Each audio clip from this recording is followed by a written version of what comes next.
Bonjour, c'est Thibault Lambert et vous écoutez Code Source, le podcast d'actualité du Parisien.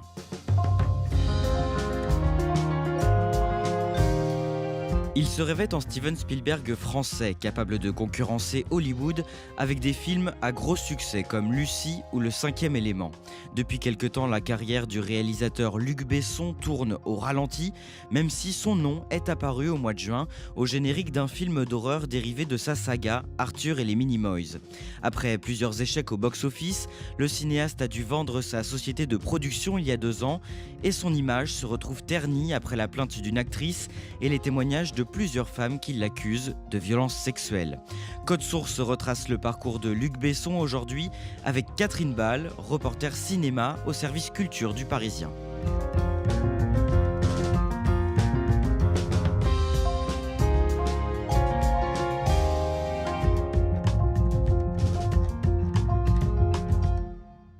Catherine Ball, Luc Besson a repris ses activités de producteur et de réalisateur, mais son retour au cinéma se fait très discret. Oui, fin juin est sorti Arthur Malédiction, qui est un film d'horreur qui est dérivé de la saga Arthur et les Minimoys. Oh putain Maxime, oh putain c'est quoi ce bordel? Moi je veux pas rester ici, c'est trop bizarre. C'est un film qui n'est pas réalisé par Luc Besson, qui est réalisé par Barthélemy Grossman, mais c'est un film qui a été écrit par Luc Besson, qui est produit par Luc Besson et qui est évidemment dérivé de sa saga, Arthur et les Minimoys. Ça faisait depuis la sortie de Anna, il y a 3 ans, qu'on n'avait pas entendu parler de film de Luc Besson et c'est son retour, mais en toute discrétion, il n'a donné aucune interview pour ce film et voilà, il a laissé le réalisateur et les acteurs en faire la promotion. Et il s'apprête à tourner d'autres films prochainement. On a appris ces dernières semaines qu'il avait tourné pendant le confinement. Il a tourné une comédie romantique, une petite comédie qui s'appelle June and John, apparemment avec un tout petit budget et des acteurs inconnus. Et il est en train de tourner, depuis quelques semaines, un film beaucoup plus ambitieux qui s'appelle Dogman, qui est l'histoire d'un homme sauvé par son amour pour les chiens, qui est interprété par Caleb Landry Jones, qui est un acteur américain qui a remporté le prix d'interprétation au Festival de Cannes pour le drame Nitram. Vous avez raconté tous ces projets dans un papier du Parisien à la fin du mois de juin. C'est difficile d'enquêter sur Luc Besson ? Il y a quelqu'un qui s'occupe de sa communication, qui rappelle que Luc Besson est très discret, il ne veut pas se mettre en avant. Ses amis ne veulent pas parler parce qu'ils savent que Luc Besson déteste s'exposer dans les médias, donc il respecte sa discrétion. Et ses ennemis ne veulent pas parler non plus, ou alors très peu et de manière anonyme, parce que voilà, il a été en conflit au cours de sa carrière avec pas mal de personnes. Luc Besson, il s'est fait pas mal d'ennemis dans le cinéma. Donc effectivement, c'est pas la personnalité sur laquelle c'est le plus facile d'enquêter. Vous allez nous retracer son parcours et ses déboires aujourd'hui dans Code Source. Luc Besson a 63 ans, il a 5 enfants et il est marié à la productrice Virginie Silla depuis 18 ans. Il est né le 18 mars 1959 à Paris. Comment se passe son enfance ? Alors cette enfance, elle est incroyablement romanesque. Il l'a racontée dans une autobiographie qui s'appelle Enfant terrible. Et on se demande voilà, s'il n'est pas complètement mythomane, tellement son enfance est extraordinaire, voilà, au sens très peu commun du terme. En fait, sa mère est tombée enceinte de lui quand elle avait 16 ans. Pour ses 8 mois, il faut savoir que Luc Besson a eu comme cadeau d'anniversaire un lion. Donc voilà, c'est pas très commun. Ses parents étaient moniteurs de plongée sous-marine dans les clubs Med en Croatie, en Grèce. Donc il a vécu comme ça. Il a été trimballé d'île en île dans des paysages paradisiaques. Ses parents étaient moniteurs de ski dans les Alpes l'hiver. Ça peut paraître une enfance comme ça complètement idéale, mais ce qu'il raconte dans cette autobiographie, c'est son extrême solitude. Il parle d'un enfant qui était totalement mutique, qui était réfugié dans son imagination et qui avait pour seul ami un chien qui s'appelait Socrate. On comprend que c'est de cette solitude extrême qui est venue voilà, sa capacité à inventer des histoires, à se projeter dans d'autres mondes. Il raconte aussi dans ce livre qu'il a beaucoup souffert de la séparation de ses parents. Il a été entre la Savoie, la région parisienne. Voilà, c'est une séparation qui a été progressive. Et là encore, il a trouvé refuge dans les BD, dans les histoires. C'est ce qui l'a sauvé.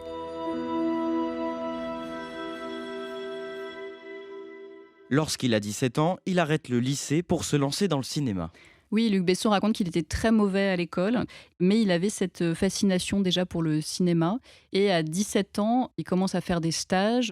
Gaumont lui propose d'être assistant réalisateur. Il est sur les plateaux et il fait tous les petits métiers, technicien, chef opérateur. Il apprend totalement sur le tas. C'est pas un enfant de la balle, Luc Besson, c'est quelqu'un qui s'est totalement construit, c'est un autodidacte. Au début des années 80, il réalise 2 premiers films, Le Dernier Combat qui sort en 1983 et Subway en 1985. Oui, Luc Besson, il a seulement 23 ans quand il réalise son premier long métrage, Le Dernier Combat. Il a déjà réalisé plusieurs courts métrages. Et 2 ans après sort Subway, c'est des films de science-fiction, tous les deux, qui ont une esthétique très particulière. Mais où tu es là? Dans le métro. Surtout ne bouge pas, on arrive. Dans Subway, il y a Christophe Lambert qui a ses cheveux peroxydés, Isabelle Adjani qui a un look un peu punk. Voilà, c'est vraiment des images qu'on n'a pas l'habitude de voir dans le cinéma français, des images qui tranchent. Il impose un style alors qu'il est tout jeune. T'as une bonne tête. Vous y fiez pas trop. C'est moi que vous voulez? En 1988, son 3e long métrage, Le Grand Bleu, est présenté au Festival de Cannes. La musique du film Le Grand Bleu que vous entendez et qui accompagne l'arrivée de toute l'équipe du film. Comment se passe la projection ? Alors elle se passe pas bien, le film est sifflé au générique, il y a des critiques qui sont vraiment très acides.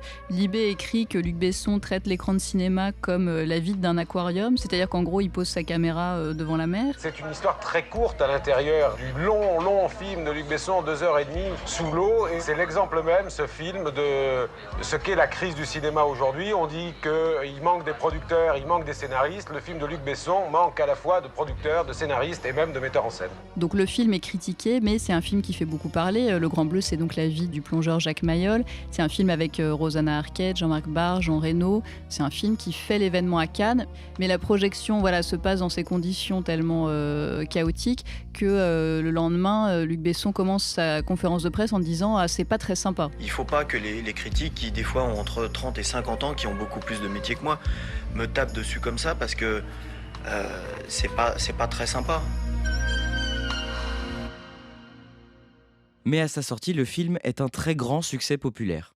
Oui, c'est non seulement un grand succès, mais c'est un phénomène, Le Grand Bleu. Le film engrangera plus de 10 millions d'entrées. Il y a cette image du dauphin qui s'affiche dans tous les cinémas de France. C'est l'occasion pour nous de saluer un film français qui a bien marché et qui s'exporte également très bien. C'est Le Grand Bleu de Luc Besson. Le Grand Bleu, après avoir été étrillé par la critique à Cannes, recevra quand même 6 nominations au César et fait de Luc Besson un acteur qui compte dans le cinéma français. À ce moment-là, Luc Besson a une première fille, Juliette, avec sa compagne, l'actrice Anne Parillot, qu'il fait jouer dans son film suivant, Nikita, qui sort en 1990. C'est l'histoire d'une femme toxicomane qui évolue dans un milieu de voyous, mais c'est une femme qui est forte, qui est violente, qui est puissante. Bon je vais aller nettoyer. Non, tu vas rien nettoyer du tout, Victor. On va faire un petit tour, c'est tout. C'est un film qui va marquer aussi, qui va quand même réaliser 3,5 millions d'entrées. Et c'est un film qui va s'exporter aux États-Unis, ce qui est assez rare pour des films français à ce moment-là. L'année suivante, en 1991, Luc Besson fait la rencontre d'une jeune actrice, une adolescente, pendant la cérémonie des Césars. Il croise à ce moment-là Mai Wen, qui est très émue par la récompense de Anne Parillot, qui vient de recevoir le César de la meilleure actrice, vient la féliciter. Donc il aperçoit Mai Wen. Et Mai Wen, à ce moment-là, elle a 15 ans. Elle est actrice depuis qu'elle a 6 ans. C'est pas du tout une star, c'est une gamine de 15 ans qui vient féliciter Anne Parillot et c'est à ce moment-là qu'elle croise la route de Luc Besson. Et ils entament une relation amoureuse. Oui, alors c'est progressif, ils se voient, ils se revoient après les Césars. Ce qu'on sait, c'est que Mai Wen emménage chez Luc Besson le jour de ses 16 ans. À ce moment-là, elle est déjà enceinte de lui. Ils vont se marier quelques mois plus tard et à ce moment-là, Luc Besson, il a 32 ans. Mai Wen et Luc Besson vont ensuite s'installer à Los Angeles où ils vont vivre ensemble pendant 4 ou 5 ans. Le couple ne s'entend plus et finit par divorcer. Et en 1997, Luc Besson épouse une autre actrice, Milla Jovovich, américaine d'origine russe. Il s'est rapproché d'elle pendant le tournage du 5e élément, son 6e film qui sort la même année. Boum, oui, ça je comprends, boum. Bada boum. Catherine Ball, avec ce film, Luc Besson change de dimension. C'est son premier film à très gros budget, Le Cinquième élément. C'est un long métrage qui a coûté 75 millions de dollars. C'est un film avec un casting international. Il y a Mia Jovovich, il y a aussi Bruce Willis, Gary Oldman, Luc Perry. C'est le premier gros film de Besson qui va ouvrir une nouvelle ère. C'est une histoire d'habitants de la planète Mâle qui dérobent le cinquième élément, c'est-à-dire une pierre précieuse, et qui se dirige vers la Terre, donc qui court un grand danger. Ça fait partie de ces scénarios qui étaient au départ des notes gribouillées sur les cahiers d'adolescents de Luc Besson. Et ce film est récompensé par 3 Césars, dont celui du meilleur réalisateur pour Luc Besson. 3 ans plus tard, en 2000, en compagnie d'un ami producteur, il fonde une société de production baptisée EuropaCorp avec de grandes ambitions. Oui, Luc Besson pense que le cinéma français peut rivaliser avec le cinéma américain. Et ce qui est assez amusant, c'est qu'en fait, il va faire des films que la critique française va qualifier de films américains, c'est-à-dire des grosses productions, du divertissement, de l'entertainment. Luc Besson a une ambition absolument dévorante et il pense qu'il faut que le cinéma français arrête d'être frileux et il se donne les moyens de cette ambition en créant cette société. Attrapez-moi ce saligo! Et vivant, je veux le pulvériser moi-même! EuropaCorp va développer des sagas à très grand succès. Oui, il va se caler là aussi sur le modèle américain, celui des marques, des franchises, Taxi, Transporteur, Taken, Arthur et les Minimoys, c'est-à-dire des films à très gros budget et en plusieurs épisodes que le public peut retrouver à intervalles réguliers sur les grands écrans. On en vient au début des années 2010. Le 21 septembre 2012, l'un de ses plus gros projets voit le jour. La Cité du cinéma, à Saint-Denis, près de Paris, ouvre ses portes. La Cité du cinéma, c'est 6,5 hectares dans le quartier de Pleyel, à Saint-Denis, là où était située une ancienne centrale électrique. Il y a 1500 mètres carrés de bureaux, il y a 9 plateaux de tournage.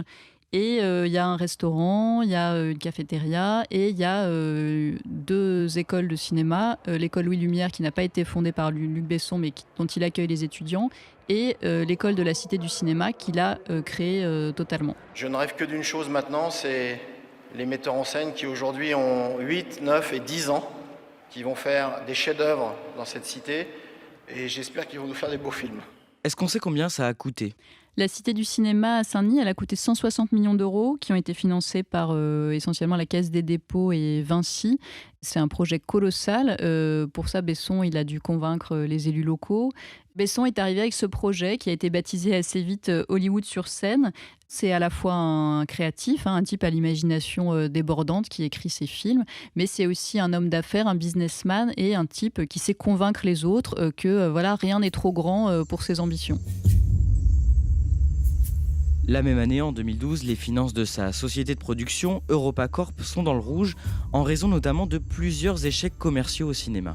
Oui, alors Arthur et les Minimoys, le premier marche très très fort au cinéma, mais les 2 suites font 2 fois moins d'entrées. Il y a ensuite The Lady, qui est le biopic de l'opposante birmane Aung San Suu Kyi, qui marche pas du tout, c'est une sortie confidentielle. Donc voilà, il y a une petite baisse de régime, les films engrangent moins d'argent et il y a toujours ces dépenses faramineuses des studios de la Cité du cinéma. Luc Besson tourne alors avec l'actrice Scarlett Johansson un film d'action et de science-fiction, Lucy, et c'est un énorme carton. Tu vas transporter quelque chose qui nous est très précieux. Il faut savoir que Lucy, c'est le film français qui a réalisé le plus d'entrées dans le monde entier. 53,5 millions d'entrées dans le monde, c'est plus qu'intouchable. Qu'est-ce qui s'est passé ? Lucy, c'est l'histoire d'une étudiante à qui on injecte de la drogue pour multiplier par 10 ses capacités cérébrales. C'est encore une histoire de science-fiction née dans le cerveau de Luc Besson. Tu vas transporter quelque chose qui nous est très précieux. Et donc ce film, en 2014, rapporte énormément d'argent à EuropaCorp. Oui, il permet à EuropaCorp de se remettre à flot et à Luc Besson d'imaginer encore d'autres projets encore plus grands. Luc Besson se lance alors dans la réalisation d'un nouveau film à très gros budget, Valérian et la Cité des 1000 planètes, inspiré de la bande dessinée qu'il lisait pendant son enfance. Mais cette adaptation, qui sort en 2017, n'est pas le succès espéré. C'est un film que le cinéma français attendait énormément. C'est le plus gros budget pour un film français de toute l'histoire du cinéma. C'est quasiment 200 millions d'euros. Et c'est donc un projet que Besson nourrissait depuis l'adolescence, puisque voilà, vous l'avez dit, il lisait les BD quand il était enfant et puis adolescent. Cette mission est simple et rapide. Agent Valérian, vous agirez seul. Je pense qu'avec ma coéquipière. Valérian réalise quand même 4 millions d'entrées en France, c'est pas rien, mais c'est pas assez pour rentabiliser le film. Alors que Besson attendait de Valérian que ce soit le film qui lui permette de sortir sa société EuropaCorp du rouge, et ben au contraire, Valérian est le film qui conduit EuropaCorp à être placé en procédure de sauvegarde. Catherine Ball, on en vient à l'année 2018. Au mois de mai, une actrice âgée de 30 ans, Sand Van Roy, présente au casting de Valérian et de Taxi 5, porte plainte contre Luc Besson. On est en plein festival de Cannes à ce moment-là et il y a une info qui tombe. Alors que l'affaire Weinstein est encore dans toutes les têtes ici au festival de Cannes, la nouvelle est tombée. Luc Besson est visé par une plainte pour viol déposée vendredi par une jeune actrice de 27 ans. Les faits se seraient déroulés dans la nuit de jeudi à vendredi dans un palace parisien proche des Champs-Élysées. La jeune femme affirme avoir pris un thé en compagnie du réalisateur, avoir perdu connaissance et avoir été abusée dans son sommeil. On apprendra plus tard que Sand Van Roy avait une liaison avec Luc Besson depuis 2 ans. Elle dénonce une relation sous emprise et plusieurs rapports sexuels non consentis au cours de cette relation. La même année, en juillet puis en novembre, plusieurs femmes témoignent contre le réalisateur dans une série d'enquêtes du site d'information Mediapart. Oui, ce sont des ex-collaboratrices de Luc Besson qui parlent de gestes déplacés, de comportements inappropriés, de rapports sexuels non consentis. L'une dit qu'il l'a attrapée par le haut des fesses pour la plaquer contre lui et lui faire la bise. Il me dit « on va se revoir ». Et là, effectivement, il me prend par la fesse, et il me presse contre lui. Et il me fait la bise, mais en fait, j'ai peur que ça dérape, vu que je me sens oppressée. Et du coup, je me dégage brutalement. Mais dans le cas des témoignages apportés par Mediapart, il n'y a pas de plainte en justice. L'année suivante, le mardi 8 octobre 2019, Luc Besson se défend dans un entretien exclusif d'1 heure sur BFM TV face à la journaliste Apolline de Malherbe. Bonsoir à tous, bienvenue pour cette émission exceptionnelle ce soir avec vous Luc Besson. Bonsoir. Bonsoir. Qu'est-ce qu'il dit sur la plainte pour viol déposée contre lui ? Alors lui, il défend toujours la même thèse qui a été défendue par ses avocats, selon laquelle il avait une liaison extra-conjugale avec Sand Van Roy, mais qu'il n'y a jamais eu aucune contrainte. Pour lui, c'était des rapports sexuels consentis. Il parle même de tendresse. Je n'ai pas violé cette femme. Je n'ai jamais violé une femme de ma vie. Je n'ai jamais levé la main sur une femme. Je n'ai jamais menacé une femme. Je n'ai jamais contraint physiquement ou moralement une femme à quoi que ce soit. Je n'ai jamais drogué une femme, comme j'ai pu le lire. Ceci est un mensonge. Cette interview, elle est assez surréaliste parce qu'alors que Luc Besson est quelqu'un qui déteste donner des interviews, là, c'est une espèce de grande confession. On dirait qu'il est allongé sur un divan. Il parle de faute morale vis-à-vis de sa femme. Il s'excuse vis-à-vis de sa femme, de ses enfants. Il apparaît les yeux rougis. J'ai menti à ma femme et j'ai menti à mes enfants parce que j'ai eu une relation avec cette jeune personne. Lui, ce qu'il dit, c'est qu'il a commis une faute morale, mais qu'il n'y a pas eu de viol. Catherine Ball, ces accusations, elles ont des conséquences sur sa carrière ? Oui, 2 mois après les accusations de Sand Van Roy, sort Anna, qui est un polar avec une poupée russe interprétée par une mannequin qui s'appelle Sacha Luce. Aux États-Unis, ce film a une sortie confidentielle parce que voilà, les Américains ne rigolent pas du tout avec les accusations d'agression sexuelle. Les affaires de mœurs ont des conséquences immédiates sur le business. Et donc le film passe inaperçu quasiment, il fait très peu d'entrées aux États-Unis. Donc Anna, pour Luc Besson, n'est pas non plus le film providentiel qui va lui permettre de sauver de la vente EuropaCorp, sa société de production, et ses studios de la Cité du Cinéma à Saint-Denis. Et c'est un fonds d'investissement américain qui rachète EuropaCorp en 2020. Catherine Ball, Luc Besson est aussi fâché avec beaucoup de monde à ce moment-là. Oui, avec Besson, ça passe ou ça casse et ça a souvent cassé. Il s'est fait beaucoup d'ennemis. Luc Besson, il a des procès avec la terre entière. Parmi ses ennemis, il y en a certains qui se réjouissent sûrement de ce qui apparaît à ce moment-là comme une descente aux enfers de Besson et de son empire.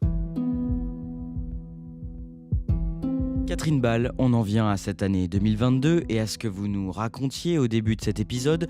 Luc Besson repasse derrière la caméra et à la production de plusieurs films. Vous avez signé un papier à ce sujet dans Le Parisien le mercredi 29 juin. Aujourd'hui, est-ce qu'il a encore les moyens de faire de gros films ? C'est un réalisateur qui a eu beaucoup de succès, qui n'est pas aimé de tous, c'est le moins qu'on puisse dire, mais vis-à-vis duquel une partie de l'industrie du cinéma française est très reconnaissante parce que c'est l'homme qui a exporté le cinéma français à l'étranger. C'est quelqu'un qui est respecté et qui, à partir du moment où il n'est pas condamné par la justice, va pouvoir continuer à faire des films. Après, il faut voir quel film il va réaliser. Vous l'avez dit, Luc Besson n'est pas condamné, mais sa bataille judiciaire avec Sander Van Roy n'est pas terminée. Oui, Luc Besson en France, il a bénéficié d'un non-lieu en décembre qui a été confirmé en appel en mai, mais Sander Van Roy a décidé de se pourvoir en cassation et de déposer une plainte devant un tribunal belge. Sander Van Roy, très visiblement, ne va pas lâcher l'affaire, elle ira jusqu'au bout. Il y a eu 2 non-lieux, mais l'affaire n'est pas encore close.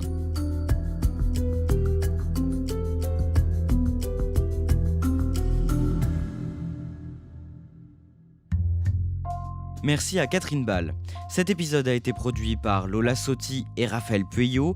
Réalisation Pierre Chaffanjon. Code Source, c'est le podcast d'actualité du Parisien. N'oubliez pas de vous abonner sur votre application audio préférée. Vous pouvez nous écrire sur Twitter @codesource ou bien à cette adresse codesource@leparisien.fr. Au nom de toute l'équipe de Code Source, je vous souhaite un très bel été.